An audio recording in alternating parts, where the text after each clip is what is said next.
नमस्कार, KP news 24/7 में आपका स्वागत है। मैं हूं अश्विनी आपके साथ। चलिए एक नजर डालते हैं आज की सुर्खियों पर। बीदर शहर के पुराने क्षेत्र में रमजान की रौनक छाई, बाजार में बिक्री जोरों पर। बीदर में मौसम के बदले तेवर, तेज तूफानी बारिश। कर्नाटक के मुख्यमंत्री सिद्धरामैया का कहना है कि आगामी लोकसभा चुनाव देश के लिए महत्वपूर्ण है। कर्नाटक में अप्रैल और मई में 2 चरणों में मतदान होना है। चुनाव आयोग सरकार के इशारों पर काम करता है। इलेक्टोरल बॉन्ड पर कपिल सिब्बल ने फिर साधा निशाना। गुलाम नबी ने लोकसभा चुनाव के 1 महीने बाद विधानसभा चुनाव कराने की मांग की।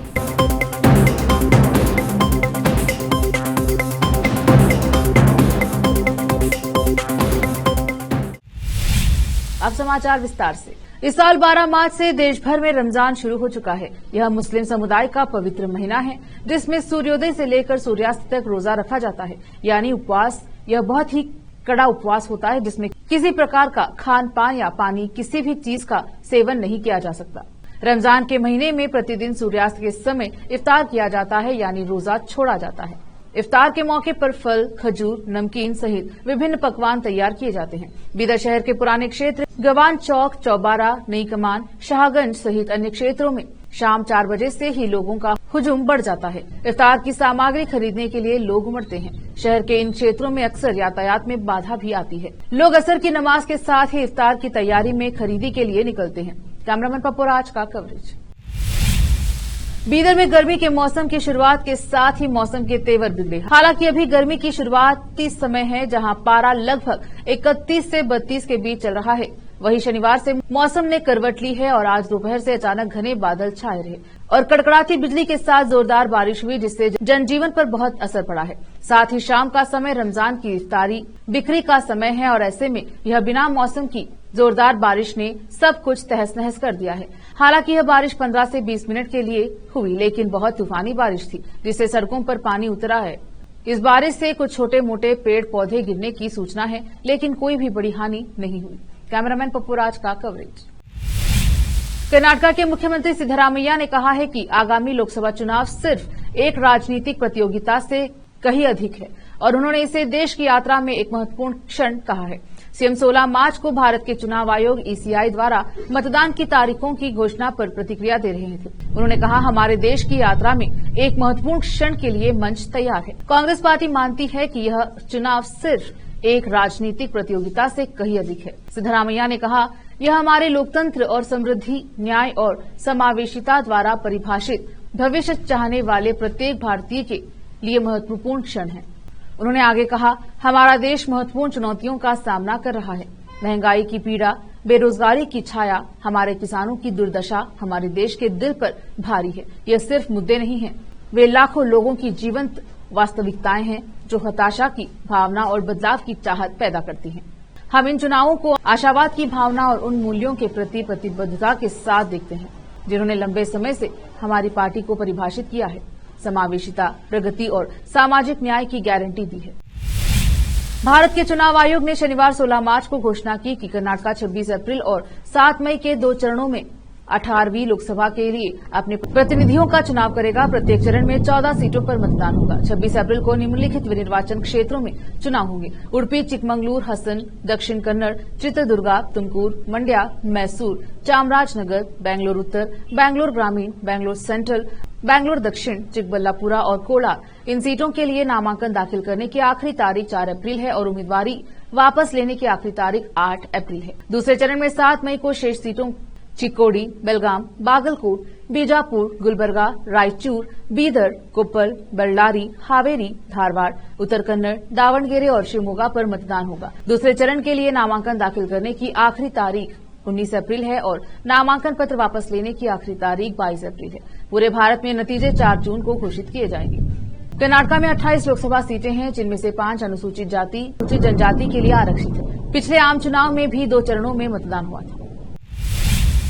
भारत के चुनाव आयोग ने शनिवार 16 मार्च को घोषणा की है कि कर्नाटक में 26 और 7 मई को 2 चरणों में 18वीं लोकसभा के लिए अपने प्रतिनिधियों का चुनाव करेगा। प्रत्येक चरण में 14 सीटों पर मतदान होगा। इसके मद्देनजर विजयपुर जिलाधिकारी टी बोबालन ने पत्रकारों से बात करते हुए जिले में चुनावी तैयारियों के संबंध में जानकारी। विजयपुर से फेरोज शेख की रिपोर्ट। नमस्कार, ನಾನು ಭೂಪಾಲನ್ ವಿಜಯಪುರ ಜಿಲ್ಲೆಯ ಜಿಲ್ಲಾಧಿಕಾರಿಗಳು ಹಾಗೂ ಬಿಜಾಪುರ ಪಾರ್ಲಿಮೆಂಟರಿ ಕಾನ್ಸ್ಟಿಟ್ಯೂನ್ಸಿ ಚುನಾವಣಾಧಿಕಾರಿಗಳು. ತಮ್ಮೆಲ್ಲರಿಗೂ ಗೊತ್ತಿರುವಾಗ ಕೇಂದ್ರ ಚುನಾವಣಾ ಆಯೋಗ ಲೋಕಸಭಾ 2024ನೇ ಒಂದು ಶೆಡ್ಯೂಲ್ ಅನ್ನು ಈಗಾಗಲೇ ಘೋಷಣೆ ಮಾಡಿದೆ. ಒಟ್ಟಾರೆ ನಮ್ಮ ದೇಶದಲ್ಲಿ 7 ಹಂತದಲ್ಲಿ 7 ಸ್ಟೇಜ್ಗಳಲ್ಲಿ ಈ ಲೋಕಸಭಾ ಚುನಾವಣೆ ನಡೆಯಲಿದೆ. ಕರ್ನಾಟಕ ರಾಜ್ಯದಲ್ಲಿ 2 ಸ್ಟೇಜ್ಗಳಲ್ಲಿ, ಆದರೆ ಒಟ್ಟು ಇರುವ 7 ಸ್ಟೇಜಲ್ಲಿ 2ನೇ ಮತ್ತು 3ನೇ ಸ್ಟೇಜಲ್ಲಿ ಕರ್ನಾಟಕದಲ್ಲಿ ಆಗಲಿದೆ. 2ನೇ ಸ್ಟೇಜಲ್ಲಿ ದಕ್ಷಿಣ ಕರ್ನಾಟಕ ಮತ್ತು 3ನೇ ಸ್ಟೇಜಲ್ಲಿ ಉತ್ತರ ಕರ್ನಾಟಕ ಕಾನ್ಸ್ಟಿಟ್ಯೂನ್ಸೀಸ್ಗೆ ಎಲೆಕ್ಷನ್ ನಡೆಯಲಿದೆ. ನಮ್ಮ ಜಿಲ್ಲೆ ಉತ್ತರ ಕರ್ನಾಟಕ ವ್ಯಾಪ್ತಿಯಲ್ಲಿ ಬರುತ್ತದೆ. ನಮ್ಮ ಜಿಲ್ಲೆಗೆ 3ನೇ ಸ್ಟೇಜಲ್ಲಿ ಎಲೆಕ್ಷನ್ ನಡೆಯಲಿದೆ. ಸೊ ನಮ್ಮ ಜಿಲ್ಲೆಗೆ ಸಂಬಂಧಪಟ್ಟ ವೇಳಾಪಟ್ಟಿಯನ್ನು ನಾನು ಈಗ ತಮ್ಮೆಲ್ಲರಿಗೂ ಘೋಷಣೆ ಮಾಡುತ್ತೀನಿ. ಅಧಿಸೂಚನೆ ಹೊರಡಿಸುವ ದಿನಾಂಕ 12 ಏಪ್ರಿಲ್ 2024. ಸದರಿ ದಿನಾಂಕದಿಂದ ನಾಮಪತ್ರಗಳ ಸಲ್ಲಿಕೆ ಶುರುವಾಗುತ್ತೆ. ನಾಮಪತ್ರ ಸಲ್ಲಿಸುವ ಕೊನೆಯ ದಿನಾಂಕ 19 ಏಪ್ರಿಲ್ 2024, 1 ವಾರ ಕಾಲ. ಆದರೆ ಪಬ್ಲಿಕ್ ಹಾಲಿಡೇಸ್ ಹೊರತುಪಡಿಸಿ 1 ವಾರ ಕಾಲ ಅಷ್ಟು ನಮಗೆ ನಾಮಪತ್ರ ಸಲ್ಲಿಕೆಗೆ ಅವಕಾಶ ಇದೆ. ನಾಮಪತ್ರಗಳ ಪರಿಶೀಲನೆ 20 ಏಪ್ರಿಲ್ 2024 ನಡೆಯಲಿದೆ. ಮತ್ತೆ ಯಾರಾದರೂ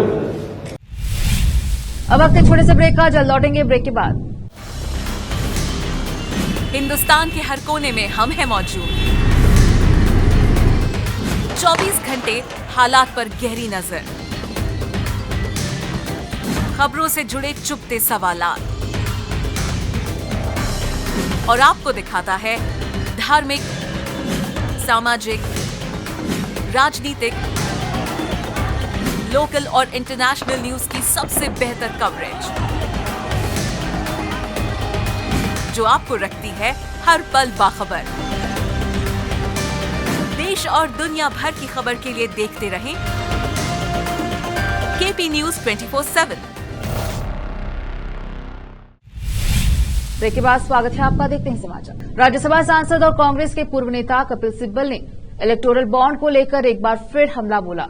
उन्होंने कहा कि इलेक्टोरल बॉन्ड के नाम पर बड़ा घोटाला हुआ है, इसका फायदा सीधा बीजेपी को हुआ है। उन्होंने कहा है कि आरएसएस और बीजेपी बताए इस करप्शन पर क्या कहें, उन्हें जवाब देना चाहिए। ईडी सिर्फ विपक्ष के नेताओं पर रेड करती है। अरविंद केजरीवाल को आज नहीं तो कल गिरफ्तार करेगी। चुनाव आयोग सरकार के इशारों पर काम करता है। 7 चरणों में चुनाव कराकर आयोग की इसी बात को साबित करना चाहता है कि इससे पहले इलेक्टोरल बॉन्ड की जानकारी सार्वजनिक होने के बाद सिब्बल ने पीएम मोदी पर निशाना साधा था। उन्होंने कहा था कि इलेक्टोरल बॉन्ड की डिटेल से पता चलता है कि कहीं न कहीं लाभ के बदले लाभ देने का काम हुआ है। उन्होंने पीएम मोदी पर तंज कसते हुए कहा कि किसी ने कहा था न खाऊंगा न खाने दूंगा। पीएम मोदी ने 2014 से पहले भ्रष्टाचार खत्म करने का वादा करते हुए ये बात कही। लोकसभा चुनाव की तारीखों का ऐलान हो चुका है। देश भर में 7 चरणों में मतदान कराए जाएंगे। देश भर में पहले चरण की वोटिंग 19 अप्रैल से की जाएगी। वहीं 4 जून को वोटों की गणना होगी और परिणाम घोषित किए जाएंगे। शनिवार को चुनाव आयोग की ओर से तारीखों का ऐलान किया गया। बता दें कि अलग अलग राज्यों में चुनाव के दौरान भारी संख्या में सुरक्षा बलों की तैनाती की जाएगी ताकि निष्पक्ष चुनाव कराए जा सके। भारतीय जनता पार्टी नीत एनडीए गठबंधन को लोकसभा चुनाव 2024 से बहुत उम्मीदें हैं। भाजपा का लक्ष्य है अकेले दम पर 370 सीटों पर जीत दर्ज करना। वहीं एनडीए के साथ कुल 400 से अधिक सीटों पर जीत दर्ज करना। वहीं कांग्रेस भी दावा कर रही है कि जनता इस बार भाजपा का फैसला कर देगी। अब देखना यह है कि आखिर 4 जून को चुनाव के परिणाम किसके पक्ष में आने वाले हैं। पीएम नरेंद्र मोदी का काफिला कहीं से गुजरे तो प्रोटोकॉल्स के तहत कुछ रास्तों को कुछ समय के लिए बंद किया जाता है। दरअसल ऐसा प्रधानमंत्री की सुरक्षा को ध्यान में रखकर किया जाता है। इसी मामले को लेकर कांग्रेस संसदीय दल के नेता अधीर रंजन चौधरी ने पीएम मोदी को एक पत्र लिखा है। पीएम मोदी को पत्र लिखकर अधीर रंजन चौधरी ने कहा कि उनके काफिले की वजह से दिल्ली, विशेषकर मध्य दिल्ली में ट्रैफिक जाम हो जाती है। इस कारण लोगों को दिक्कतों का सामना करना पड़ता है। अधीर रंजन चौधरी पीएम मोदी से अपील की कि वे इस मामले में हस्तक्षेप करें और इस समस्या का हल निकालने का प्रयास करें।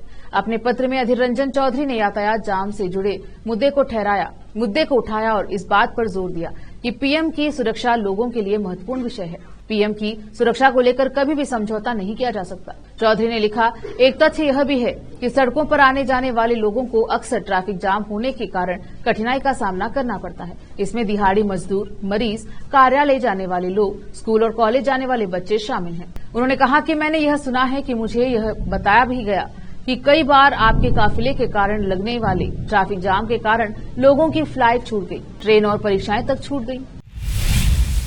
अब वक्त एक और छोटे से ब्रेक का, जल्द लौटेंगे ब्रेक के बाद। हिंदुस्तान के हर कोने में हम हैं मौजूद। 24 घंटे हालात पर गहरी नजर, खबरों से जुड़े चुपते सवालात, और आपको दिखाता है धार्मिक, सामाजिक, राजनीतिक, लोकल और इंटरनेशनल न्यूज की सबसे बेहतर कवरेज, जो आपको रखती है हर पल बाखबर। देश और दुनिया भर की खबर के लिए देखते रहें केपी न्यूज 24/7। ब्रेक के बाद स्वागत है आपका, देखते हैं समाचार। मुंबई के शिवाजी पार्क में विपक्षी गठबंधन यानी इंडी गठबंधन द्वारा शक्ति प्रदर्शन किया जा रहा है। दरअसल शिवाजी पार्क में इंडी गठबंधन की तरफ से मेगा रैली का आयोजन किया गया है। इससे पहले राहुल गांधी ने मुंबई में अपनी भारत जोड़ो न्याय यात्रा को समाप्त किया। इसी कड़ी में आज राहुल गांधी की भारत जोड़ो न्याय यात्रा पूरी तरह से समाप्त हो जाएगा। इस अवसर पर शिवाजी पार्क में मेगा रैली का आयोजन किया गया। बता दें कि राहुल गांधी मुंबई से जन न्याय पदयात्रा कर रहे थे। इंडी गठबंधन में के कई बड़े नेता इस रैली में शामिल होने के लिए मुंबई पहुंचे। बता दें कि 14 जनवरी को भारत जोड़ो न्याय यात्रा की शुरुआत राहुल गांधी के मणिपुर से की थी। भारत जोड़ो न्याय यात्रा की समाप्ति को लेकर राहुल गांधी ने सोशल मीडिया साइट एक्स पर पोस्ट शेयर किया। उन्होंने लिखा, भारत जोड़ो न्याय यात्रा का आज समापन है, पर यह अंत नहीं, न्याय की लड़ाई का आरंभ है। यात्रा के दौरान मैंने हर वर्ग के साथ हो रहे भयंकर अन्याय और उत्पीड़न को बहुत करीब से जाना और समझा है।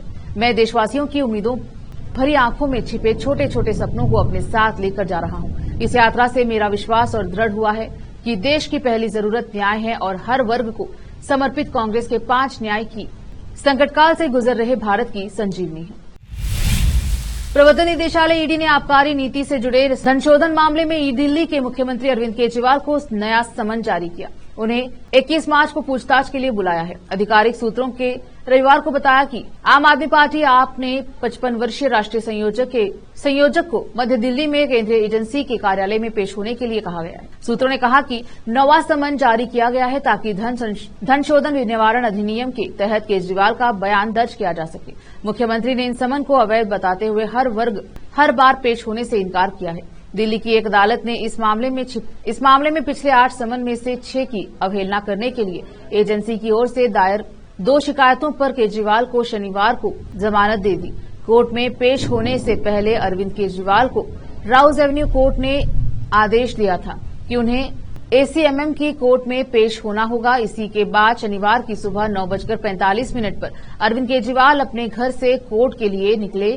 सेशन कोर्ट ने अरविंद केजरीवाल के वकीलों से कहा था कि पेशी से छूट के लिए आप ट्रायल कोर्ट में आवेदन दे सकते हैं। दरअसल दिल्ली शराब नीति मामले में दिल्ली के मुख्यमंत्री अरविंद केजरीवाल ने राउज एवेन्यू कोर्ट द्वारा जारी समन को सेशन कोर्ट में चुनौती दी थी, जिसके बाद कोर्ट ने अरविंद केजरीवाल की पेशी को लेकर कहा था कि उन्हें कोर्ट में पेश होना होगा।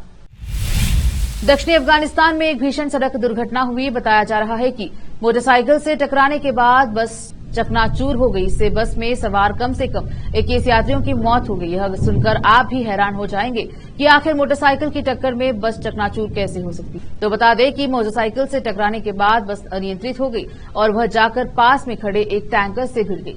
ऐसे में बस के परकच्छे उड़ गए। इस दुर्घटना में कम से कम 21 लोगों की मौत हो गई और 38 अन्य लोग घायल हो गए। प्रांतीय यातायात विभाग की ओर से यह जानकारी दी गई।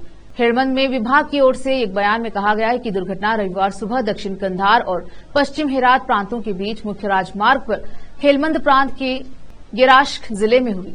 हेलमंद में एक यातायात अधिकारी कादरतुल्ला ने कहा कि एक मोटरसाइकिल सवार अपने वाहन समेत एक यात्री बस से टकरा गया। इसके बाद बस सड़क के विपरीत दिशा में एक ईंधन टैंकर से टकरा गई।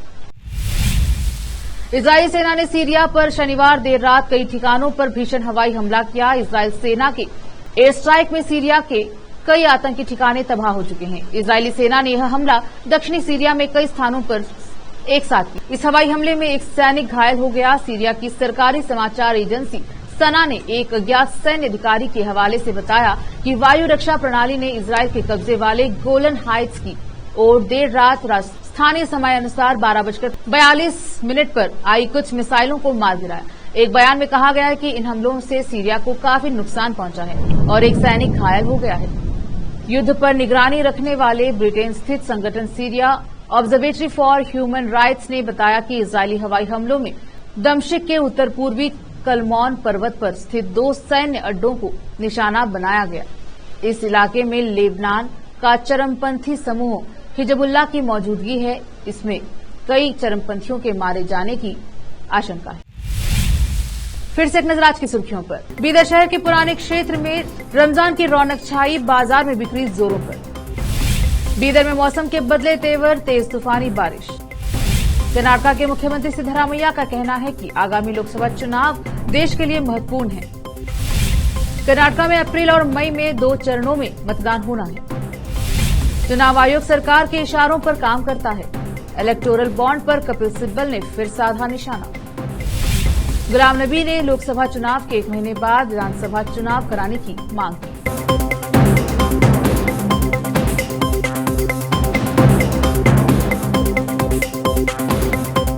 केपी न्यूज के बुलेटिन में आज इतना ही। देखते रहिए केपी न्यूज 24।